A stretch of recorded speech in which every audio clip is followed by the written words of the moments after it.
जोङो थेलामारि गामि जौगाखां आफादा देग्लाय नैथि बोसोराव आगान होबाय जे जोङो गामियावहाय जिखिनि मेट्रिक आनजादाव उथ्रिसारनाय फरायसाफोर आरो हायार सेकेन्डारि आनजादाव उथ्रिसारनाय फरायसाफोर बिथांमोनखौ जोङो थुलुंगा होनो थाखाय बरायनाय जायो बोसोरफ्रोमबो जाहाथे इयुनाव जोंनि गामिनिफ्राय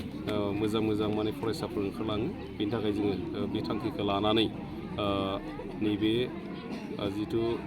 फरायसाफोरखौ बरायनाय हाबाफारि बेखौ लानाय जायो। जिहेतु जोंनि गामियाव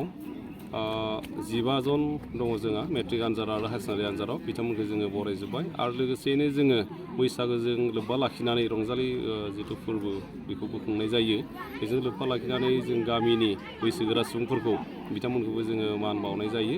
आरो जोंनि गामियाव 35 जन दिनैहाय माने मान बावदों जोङो बैसोगोरा सुबुंफोरखौ बिथांमोननिफ्राय जाहाथे उननि समाव जोङो जाहाथे गामिखौ मोजाङै मोजां सामलायलांनायाव संसार जालांनायाव जाहाथे बोर मोनो बोर सास्रि बिथांमोना बिनि थाखाय जों बे थांखिखौ लानानै खुंनाय जायो। निस्सय माने जोङो गामियाव बोसोराव खेबसे बे बैसागु फोरबोआव नैबे प्रग्रामावहाय बा हाबाफारियाव जोङो बोथिसे जानाय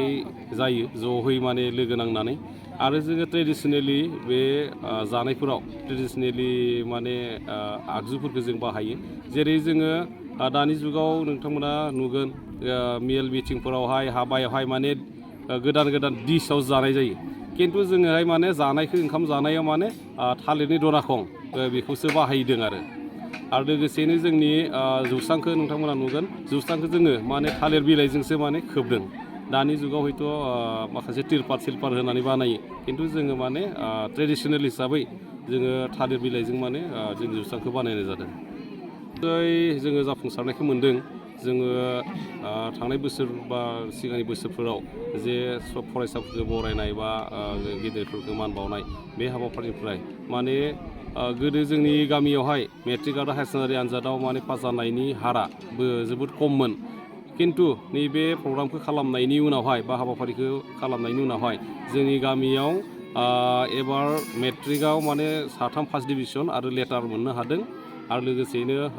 सेकेन्ड डिभिजन गोजा मेट्रिकआव 3rd डिभिजन गैया जोंनि गामिनिफ्राय आरो जोङो हायार सेकेन्डारि हिसाबै जोंहा 2 फार्स्ट डिभिजन आरो